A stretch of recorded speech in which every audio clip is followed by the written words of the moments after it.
My cheating ex applied for a job at MY Company. He had no idea I was the CEO. I never thought I'd be writing this, but here we are. This happened yesterday and I'm still processing it. I've been sitting at my desk staring at the city skyline through my office windows, replaying everything in my head. My hands are still shaking a little as I type this.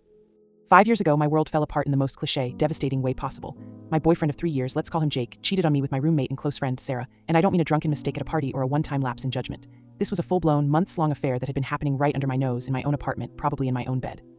I found out in the worst way imaginable. I came home early from a work trip because my last meeting got canceled. I was actually excited to surprise Jake with an early return. I had picked up his favorite takeout, had plans to suggest we watch a movie and just relax together. I remember walking up to our apartment building feeling happy, maybe the happiest I'd been in weeks. Work had been stressful, but I had Jake to come home to, and that made everything okay. I unlocked the door as quietly as possible, wanting to surprise him, and I got surprised instead. They were in our living room, on our couch, the couch we'd picked out together at IKEA, the one we'd spent an entire Saturday assembling while drinking wine and laughing about the incomprehensible instructions. Sarah's clothes were scattered across the floor. I saw her bra hanging off the lamp we'd gotten as a housewarming gift. The sound I made must have alerted them. They both froze and turned to look at me. I'll never forget the expression on Jake's face, not guilt, not remorse, but annoyance, like I was the one interrupting something important. Sarah at least had the decency to look horrified, scrambling to cover herself with a throw blanket. "It's not what it looks like," Jake said. Actually said that like I was an idiot.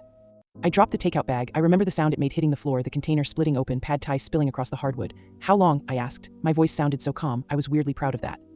Neither of them answered at first. Sarah was crying, pulling on her shirt. Jake just sat there, not even bothering to get dressed, staring at me with this expression I couldn't read. "How long?" I asked again. 6 months, he finally said, maybe 7.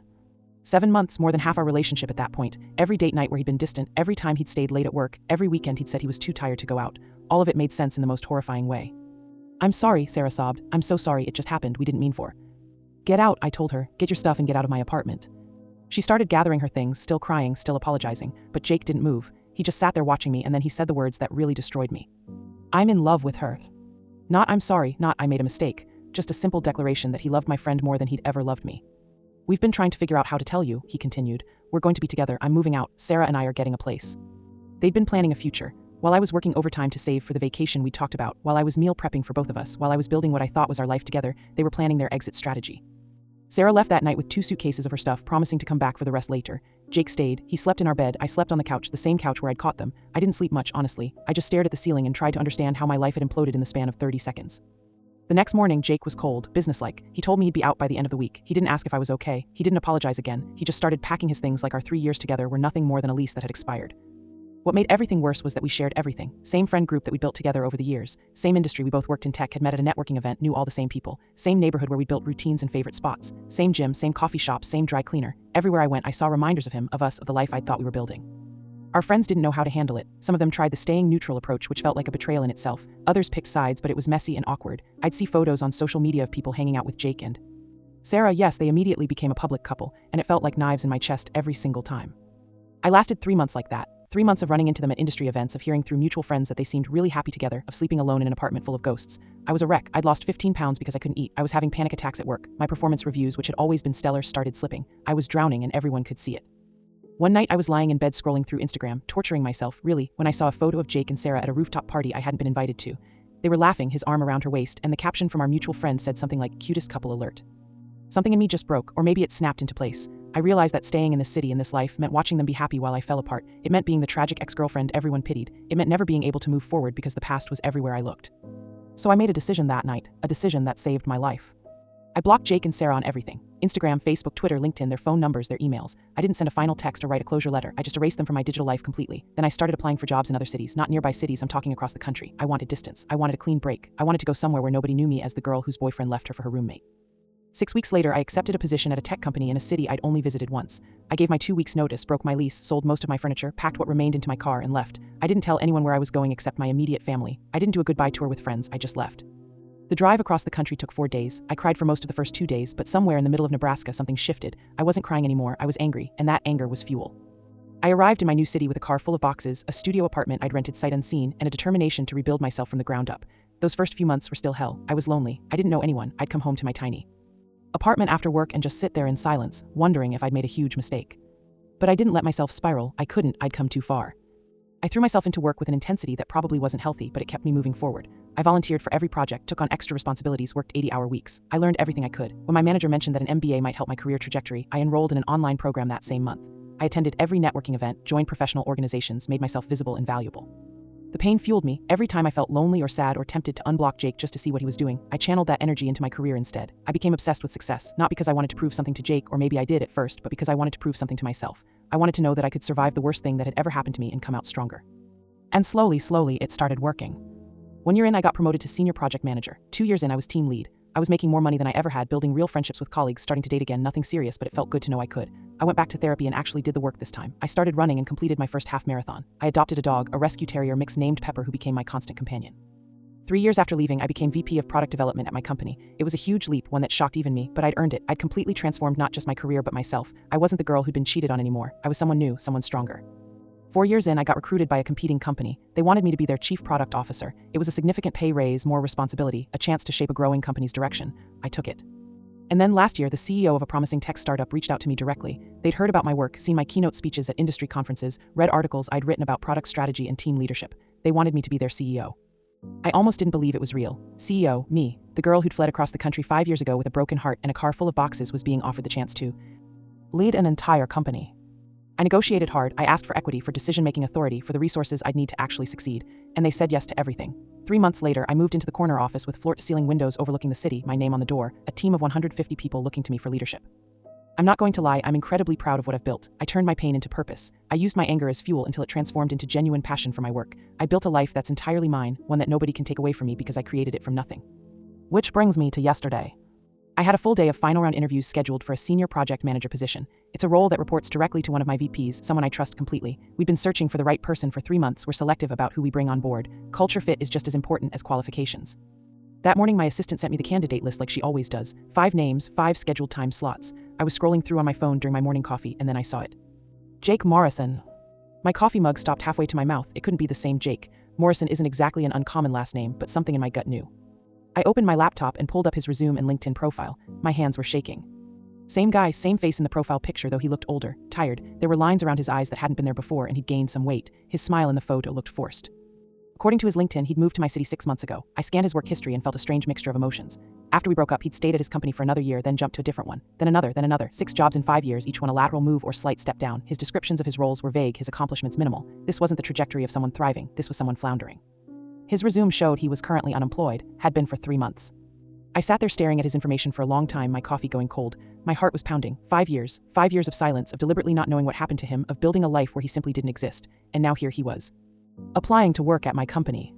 I had several options. The easiest would be to have HR reject his application before the interview. I could simply send a message saying he wasn't the right fit and he'd never know I was involved. Clean, simple, no confrontation necessary. Or I could have one of my VPs conduct the interview while I stayed out of it. Let the process run its course without my involvement. But there was a third option, one that scared me and thrilled me in equal measure. I could interview him myself. I spent the entire morning debating. I talked to my therapist about it during my lunch break. Yes, I still see her regularly, one of the best decisions I ever made. She asked me what I hoped to gain from seeing him. I don't know, I admitted. Maybe closure. Maybe I need to see that I really am over it. Are you over it? She asked. I thought I was, I said, but my hands are shaking and I can't focus on anything else, so maybe I need to find out. She reminded me that I didn't owe him anything, that sometimes closure is something we give ourselves, not something we get from other people. But she also said that if I felt strong enough to face him, it might be a powerful way to prove to myself how far I've come. So I made my decision. I kept the interview on my calendar. I didn't tell HR or my assistant who he was to me. I prepared for the interview the way I would for any candidate, reviewing his materials, preparing questions. And then I waited. His interview was scheduled for 3 p.m., the last one of the day. The hours crawled by. I couldn't eat lunch. I kept checking the clock, watching the minutes tick past. My assistant asked if I was feeling okay. Apparently, I looked pale. At 2:55 p.m., she buzzed to let me know my 3 o'clock had arrived and was waiting in the lobby. Send him up in 5 minutes, I said. I needed a moment to compose myself. I stood at my window looking out at the city. This was my city now, my office, my company, my life. Jake was walking into my world, not the other way around. I had nothing to be afraid of. At exactly 3 p.m., there was a knock on my door. Come in, I called, turning from the window. The door opened. Jake walked in, eyes down, looking at some papers in his hand, probably his resume. He started with "Thank you so much for meeting with." Then he looked up and saw me. I watched his face cycle through expressions like a slideshow. Confusion first, like his brain couldn't process what his eyes were seeing, then recognition, then shock, then pure undiluted horror. The color drained from his face. He literally stopped walking mid-step, frozen in the doorway. "Hello, Jake," I said, my voice steady and professional. "Please have a seat." I gestured to the chair across from my desk, a beautiful, expensive desk made of reclaimed wood that I'd chosen myself when I started this job. Everything in this office I'd chosen, the art on the walls, the books on the shelves, the plants by the window. This was my space, and he was entering it as a supplicant, not an equal. He moved toward the chair like he was walking through water, his movements slow and uncertain. He sat down heavily, his eyes never leaving my face. "Wow," he finally managed. I had no idea you worked here. You're the..."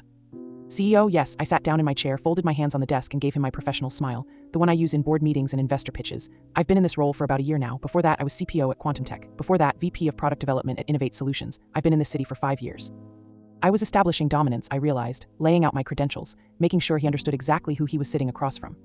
That's incredible, he stammered. I mean, I knew you were talented, but CEO, that's amazing, you've really. Shall we begin the interview? I cut him off smoothly. I pulled up his resume on my laptop. I've reviewed your materials, but I'd like to hear in your own words why you're interested in this position. He blinked at me, clearly thrown off balance by my professional demeanor. Right, yes, the position. He cleared his throat, tried to sit up straighter. Well, I've been following your company, this company, for a while now. The work you're doing in the SaaS space is really innovative, and I think my background in project management would be a strong fit for the team's needs. It was a rehearsed answer, probably one he'd used in other interviews, but his delivery was shaky. He kept glancing at me and then looking away like he couldn't quite believe this was happening. I see from your resume that you've had 6 different positions in the past 5 years, I said, keeping my tone neutral and professional. That's quite a bit of movement. Can you walk me through your career trajectory since your role at Digitech Solutions? That had been his job when we were together, the job where he'd met Sarah. Actually, she'd been a contractor there. His face flushed. Right, so after Digitech I moved to Cloud Core Systems. I was looking for more responsibility, more room for growth. That was a good move initially, but the company culture wasn't quite what I expected. After about 14 months I was recruited by NetAdvance. That seemed like a better fit, but then they went through restructuring and my role was eliminated. After that I went to. He continued talking, but I was barely listening to his words. I was watching him, really watching him. The way his hands fidgeted with his resume, the way he couldn't maintain eye contact for more than a few seconds, the nervous energy rolling off him in waves. This wasn't the confident, sometimes arrogant Jake I'd known. This was someone who'd been beaten down by life and was desperately trying to hold it together.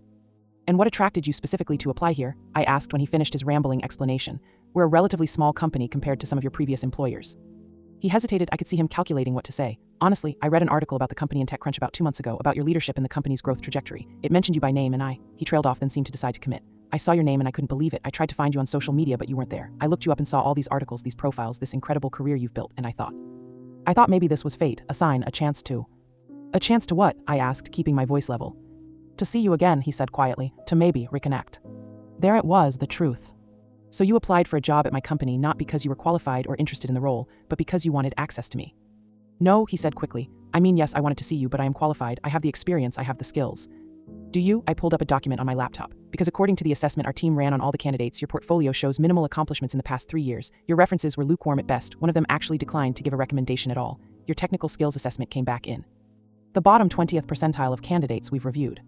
His face went red. I've been going through a rough patch professionally. I can do better than those assessments show. And your LinkedIn shows a 3-month gap in employment that you didn't address in your resume. Where were you working during that time? I wasn't, he admitted. I've been looking. The market's tough right now. The market's excellent right now for qualified candidates, I corrected him.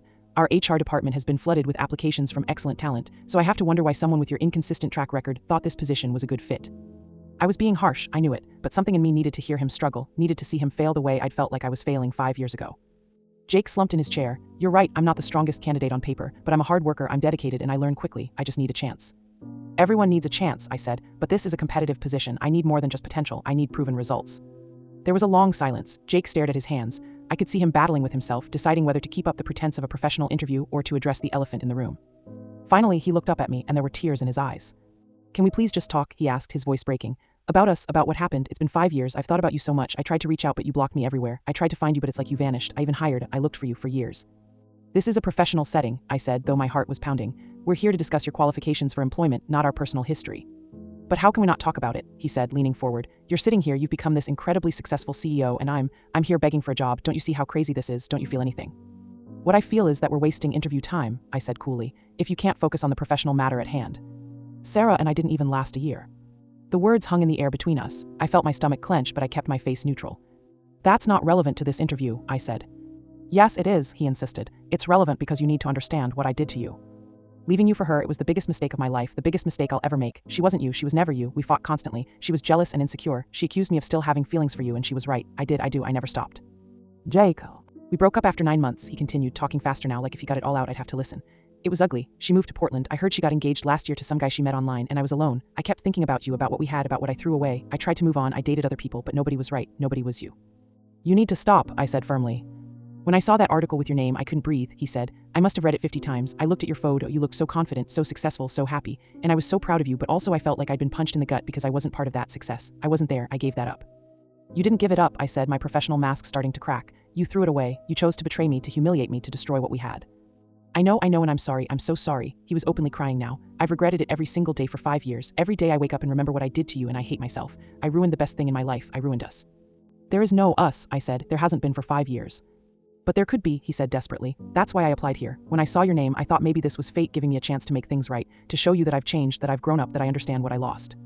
Let me be very clear, I said, standing up from my desk. I needed the physical height advantage. You didn't apply here because of your qualifications. You applied here to manipulate circumstances to get access to me. That's not fate, that's calculation. His face went red. I wouldn't call it manipulation. What would you call it? I walked around my desk, leaning against it, arms crossed. You saw that I was successful, saw that I was CEO of a growing company, and decided to insert yourself into my life by applying for a job. Did you think I'd be so flattered by your attention that I'd hire you on the spot? Or were you hoping that seeing you would make me realize I'd been pining for you all these years? I just wanted a chance to explain. You had your chance to explain 5 years ago and you chose not to take it. You chose to tell me you were in love with Sarah. You chose to move out and move on without a second glance backward. You made your choices, Jake, and I made mine. But you're different now, he said. You've changed so much. You're successful and powerful and you think that means I want you back? I actually laughed, though there was no humor in it. You think my success makes me more forgiving? Jake, I'm successful because I left you behind. I'm powerful because I stopped letting what you did define me. I changed because I had to survive what you did to me. I know I hurt you. You destroyed me, I said, and my voice was shaking now. So much for professional detachment. You didn't just hurt me. You shattered my entire life, my home, my friends, my sense of self-worth, my ability to trust. You demolished all of it. Do you know what it was like running into people we knew and having them ask how you and Sarah were doing? Do you know how many nights I cried myself to sleep? Do you know that I had panic attacks for 6 months? He looked stricken. I didn't know. Of course you didn't know. You blocked out anything that wasn't about you and your new relationship. You got to ride off into the sunset with my roommate while I picked up the pieces of my life alone. I'm sorry, he whispered. God, I'm so sorry. Your apology means nothing to me, I said, because it's not actually about remorse. It's about the fact that you're not happy with how your life turned out and you think I'm your solution. You see that I'm successful and you want to attach yourself to that success, but I didn't build this life so you could parachute back into it when things got hard for you. That's not fair. Fair? I pushed off the desk, anger flooding through me now. You want to talk about fair? Was it fair that I had to leave my entire life behind because being in the same city as you was killing me? Was it fair that I had to start over from scratch in a place where I knew no one? Was it fair that I spent years in therapy working through the trust issues you gave me? No, he said, none of that was fair, and I'm sorry. I'm so sorry. Stop apologizing, I snapped. Your apologies don't fix anything. They don't undo the past. They don't erase the pain. They're just words you're saying.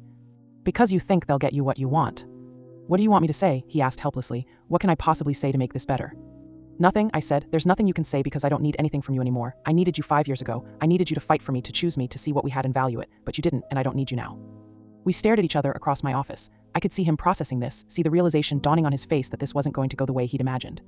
So that's it, he finally said. You won't even consider giving me a chance, not for the job, not for anything. Consider what? I asked. Hiring you, dating you again, Jake, even if I wanted to, which I absolutely don't. I can't hire someone who admitted they applied under false pretenses. That's a massive red flag from an HR perspective alone, and as for dating you, I shook my head. I'm not interested in going backward. I'm not interested in giving you the second chance you think you deserve. I'm interested in continuing to build the life I've created, and you're not part of that life. But we were so good together, he said. Before I messed it up, we were happy. We could be happy again. We were never as happy as you remember, I said quietly. I was happy. You were apparently miserable enough to cheat on me for 7 months. That's not a relationship worth revisiting. I wasn't miserable with you. Then why did you do it? I asked. If we were so happy, if I was so great, why did you choose Sarah? Why did you throw it all away? He opened his mouth, then closed it, then tried again. I don't know, I was stupid, I was immature, I thought the grass was greener, I thought. You thought you could do better than me, I finished for him, and maybe back then you could have. The girl I was 5 years ago, she didn't know her worth, she didn't know what she was capable of, she thought she needed you to be complete. That girl doesn't exist anymore. I can see that, he said softly, and the woman you are now, she's incredible. I'm genuinely in awe of what you've accomplished. Don't, I warned, don't try to flatter me, it won't work. I'm not trying to flatter you, I'm stating a fact. You become this powerful, successful, amazing person, and I wish I could have been part of that journey. But you weren't, I said, and you can't be now. That's not how this works. He sat there for a long moment, shoulders slumped, staring at the floor. When he finally looked up at me, he looked utterly defeated. I really messed up, didn't I? Yes, I said simply, you did 5 years ago. And there's no chance. None. Not even just as friends, just to, I don't know, get coffee sometime and catch up. I walked back around my desk and sat down, back in my power position, back in control. Jake, I don't want to be your friend, I don't want to get coffee, I don't want to catch up, I don't want anything from you or with you. I want you to leave my office, leave my building, and leave my life, again. He flinched like I'd slapped him. You really hate me that much? I don't hate you, I said, and I realized it was true. I don't feel anything for you at all. You're a stranger to me now. A stranger who hurt me once, a long time ago, but still a stranger. And I don't owe strangers my time or my energy or my forgiveness. He stood up slowly like an old man. I guess that's my answer then. That's your answer, I confirmed. I stood as well, extended my hand for a professional handshake. Thank you for your time today. HR will be in touch with our decision within the next few days. He looked at my outstretched hand but didn't take it. You're really going to reject me? I'm going to make the hiring decision that's best for my company, I said. And that decision is that you're not the right fit, not professionally and definitely not personally. Because of our history.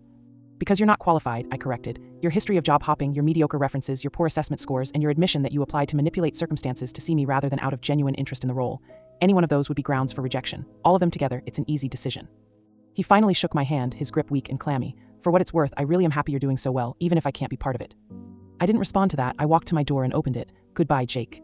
He walked to the threshold, then paused and turned back. Do you ever think about me, about what we had? I considered lying, considered saying something kind to soften the blow, but he didn't deserve kindness from me, and he definitely didn't deserve lies. No, I said simply, I don't. That was the final blow. I watched something crumble in his eyes, watched him accept that this was really over, that there would be no reconciliation, no second chances, no happy ending for him. Goodbye, he said quietly and walked out. I closed the door behind him and stood there for a long moment, hand still on the doorknob. Then I walked back to my desk and sat down. My assistant buzzed on the intercom. That's your last interview of the day. Do you need anything? No, thank you, I said. I'm going to work late tonight. Please hold my calls. Of course, have a good evening. I sat at my desk for a long time after that. I thought I might cry or feel angry or feel vindicated, but mostly I just felt empty, and then gradually I felt something else. Relief, peace, closure.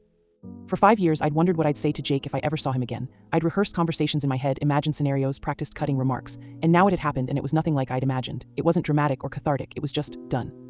He'd been a chapter in my life, and that chapter was closed. What I felt looking at him wasn't love or hate, it was indifference. He was just a person I used to know, not even important enough to merit strong feelings anymore. I pulled up my laptop and got back to work. I had a board meeting in the morning, a product launch next week, a company to run. I had a life, a good life that I'd built myself, and for the first time since seeing his name on that interview list, I felt completely at peace with everything. Around 7 p.m., I got an email from HR with the formal interview feedback form. I filled it out honestly and professionally. Under recommendation, I selected do not move forward with candidate. Under reasoning, I wrote, candidate demonstrated poor professional judgment by applying for position under false pretenses, admitted during interview that primary motivation was personal rather than professional interest in role. Additionally, candidates' work history shows concerning pattern of short tenures and lateral downward career movement. References were lukewarm, skills assessment scores in bottom 20th percentile, not recommended for this or future positions. I hit submit and closed my laptop.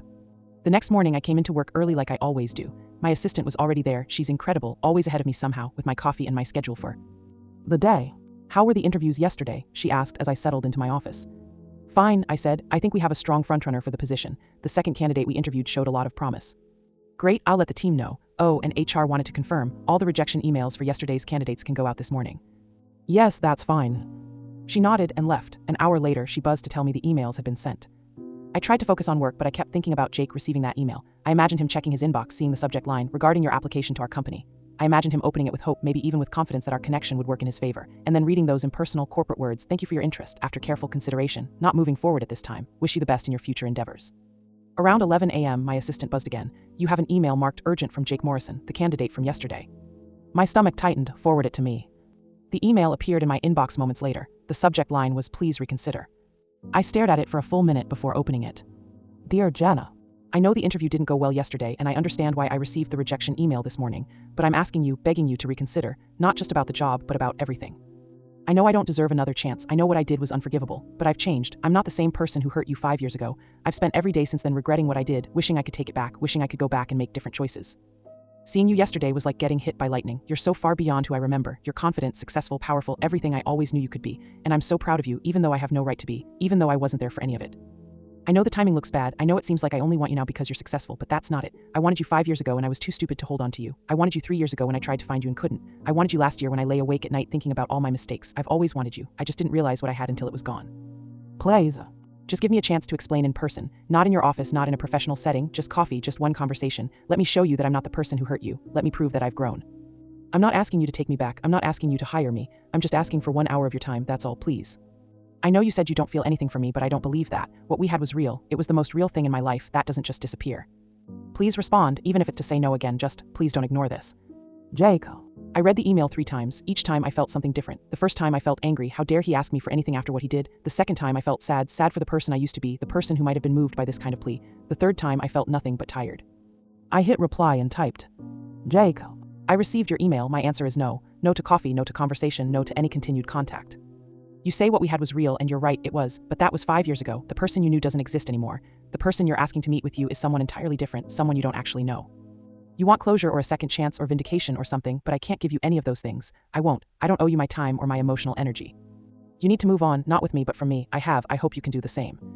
This is my final communication with you. Please do not contact me again, personally or professionally. Jenna. I read it over once, made sure it was firm but not cruel, and hit send before I could second guess myself. 10 minutes later he replied, I understand, I'm sorry for bothering you, I hope you have a wonderful life, you deserve it, I'm sorry I won't get to be part of it. I didn't respond. I marked his email address to automatically filter to trash and blocked his LinkedIn profile, then I went back to work. The rest of that week I kept expecting something else, another email from a different address, a call to the office, him showing up at the building, but there was nothing. Jake had finally gotten the message. About a week later, my VP of product came into my office looking concerned. Hey, do you have a minute? Something weird happened. What's up? You know that senior PM position we just filled? The candidate we selected. Yeah, Emily Chen, she starts next week, right? Right, well, she just called me. Apparently, one of the other candidates we interviewed, Jake Morrison, reached out to her on LinkedIn. He congratulated her on getting the job and then asked her about the company culture, whether it was a good place to work, stuff like that. She thought it was odd but answered politely. Then he asked her if she'd met you during the interview process. My blood ran cold. What did she say? She said yes, that you'd interviewed her. Then he asked what you were like as a leader, if you seemed approachable, if you ever mentioned your personal life. She got uncomfortable and stopped responding. She wanted to give me a heads up in case it was some kind of red flag. Thank you for telling me, I said carefully. Did she feel harassed or threatened? Not threatened, just weirded out. She wanted to know if she should be concerned. Tell her it's handled. Jake Morrison won't be an issue. And let's flag his information in our system so if he applies again, it's automatically rejected. My VP nodded. Will do. Is there? Do you want to tell me what's going on? I considered it, then decided that this person who I trusted completely deserved at least some context. Jake and I dated years ago before I moved here. He applied for the position knowing I was CEO. It was inappropriate and I rejected him. I didn't think he'd escalate, but apparently I was wrong. Let's keep this quiet. I don't want it to become office gossip, but make sure Emily knows she did the right thing by reporting it and that she's safe. Absolutely, I'm sorry you're dealing with this. It's fine, it's handled. But I was shaken. What was Jake thinking, reaching out to Emily? Was he trying to get information about me? Was he hoping to find an ally inside the company? Was this just desperation or something more concerning? That night I called my lawyer, not the company's lawyer, my personal attorney, someone I'd retained when I became CEO to handle my personal legal matters. I explained the situation, the relationship history, the job application, the inappropriate email, and now the contact with our new hire. Do you feel unsafe? She asked. No, I said, I don't think he's dangerous. I think he's desperate and not thinking clearly. But you want to be prepared in case it escalates. Yes. Smart, here's what we do. I'm going to draft a cease and desist letter. Nothing aggressive, just a formal legal document stating that you've requested no contact and that any further attempts to contact you or anyone in your professional sphere will be considered harassment. We'll send it certified mail to his last known address. That creates a paper trail in case we need to pursue a restraining order later. Do you think it'll come to that? Probably not. Most people back off once lawyers get involved, but better to have the documentation if we need it. The letter was sent 3 days later. I never heard whether Jake received it or how he reacted, but the contact stopped. No more emails, no more LinkedIn messages to my employees, nothing. It was like he'd vanished again. Life went back to normal, or as normal as it could be when you're running a fast-growing company. We hired Emily and she turned out to be fantastic, exactly the kind of talent we needed. The product launch I'd been working on was a huge success. We closed a Series B funding round that exceeded our projections. Everything was moving forward exactly as it should be. About 3 months after the interview, I was having drinks with some friends, real friends, people I'd met in the city, people who knew nothing about my history with Jake. One of them mentioned she'd been on a few dates with a guy she met on a dating app. He seemed great at first, she said, but then on the third date he spent the entire time talking about his ex. Like the entire time, every story came back to her, how successful she is now, how he messed up, how he wishes he could get her back. I was like, dude, I'm right here. We all laughed, but something about the story made my stomach twist. What was his name? I asked casually. Jake something, Morrison. I already unmatched with him so I can't check. The odds were slim, but what did he look like? She pulled out her phone and scrolled through her deleted matches until she found his profile. She showed me the picture. It was him. Oh my God, do you know him? She asked, seeing my face. He's my ex, I said, the one who cheated on me before I moved here. Her jaw dropped. No way, the one you've literally never talked about, that ex. That's the one. Holy shit, I'm so sorry if I'd known. It's fine, I said, and surprisingly, it really was. You didn't know, and honestly, it sounds like you dodged a bullet anyway. He was so hung up on you, she said, like obsessively. He kept saying he'd made the biggest mistake of his life and he didn't know how to move on. It was actually really uncomfortable. I felt a pang of something, not sympathy exactly, but maybe pity. Jake was stuck. He'd built me up in his head as the one who got away, the life he should have had, the happiness he'd thrown away, and now he couldn't move forward because he was too busy looking backward. For what it's worth, my friend continued, I told him he needed therapy, not a relationship. He did not take that well. Another friend chimed in, men always want you back when you're doing well. It's like they can't stand seeing you thrive without them. Truth, someone else agreed. My ex tried to friend me on Facebook after I got promoted. He'd ignored me for 2 years but suddenly wanted to reconnect once I had a fancy title.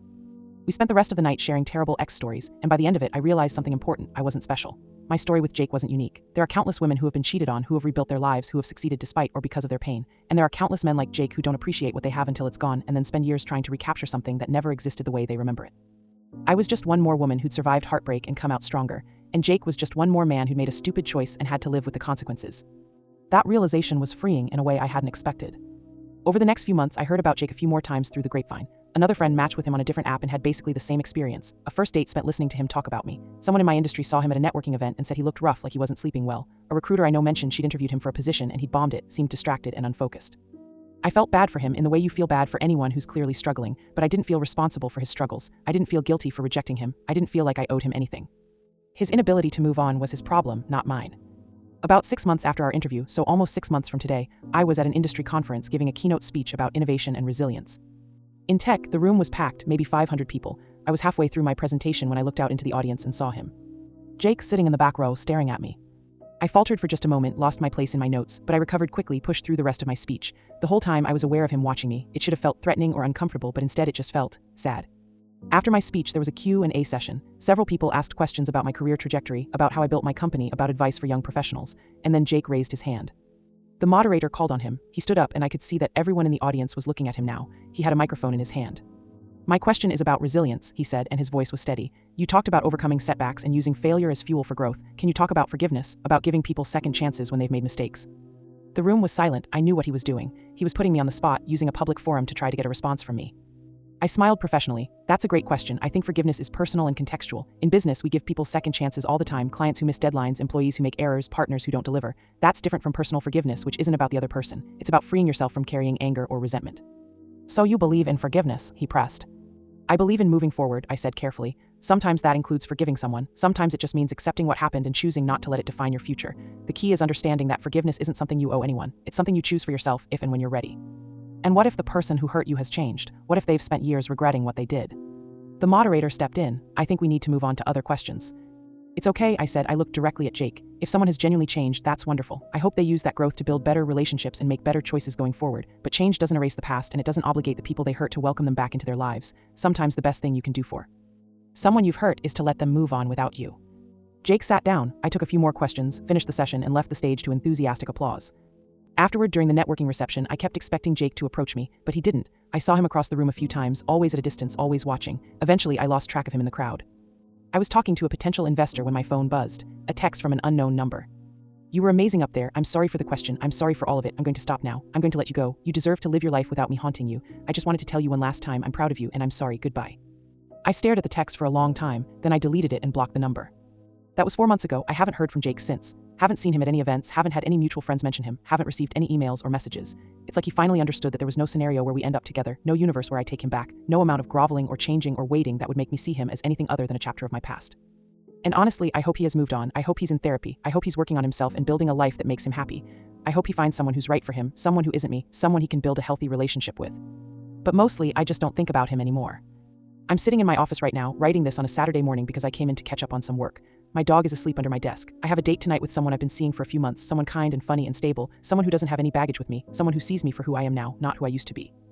My company just got a major contract that's going to double our revenue. My team is the best I've ever worked with. I'm speaking at 3 conferences next quarter. I'm mentoring young women in tech through a program I started. I'm on the board of 2 nonprofits. I'm living in a beautiful apartment with a view of the city I now call home. My life is full and rich and entirely mine. And Jake is just a story I tell sometimes when the topic comes up. A cautionary tale about second chances and moving forward. A reminder that sometimes the worst thing that happens to you becomes the catalyst for the best thing you ever do. I don't hate him, I don't love him, I don't think about him except when something specifically reminds me, like writing this post. He's just no one, a stranger who used to matter, a person I used to know. And that, more than any revenge or vindication or apology, is the real victory. The fact that I survived what he did to me and built something beautiful from the wreckage. The fact that I'm happy without him, because of him leaving, not in spite of it. He wanted a second chance. He wanted me to see him, to forgive him, to let him back into my life in some capacity. He wanted to matter again. But the truth is, he stopped mattering the moment I blocked him 5 years ago. Everything I built without him. Every success I achieved because I left him behind. He was the ending of one story and the beginning of another. And the story I'm living now is so much better than anything we ever had together. So no, Jake, you don't get a second chance. You don't get to be part of this life I've built. You don't get to rewrite our history or insert yourself into my present. You had your chance 5 years ago and you threw it away, and I took the pieces you left behind and turned them into something extraordinary. That's all there is to it.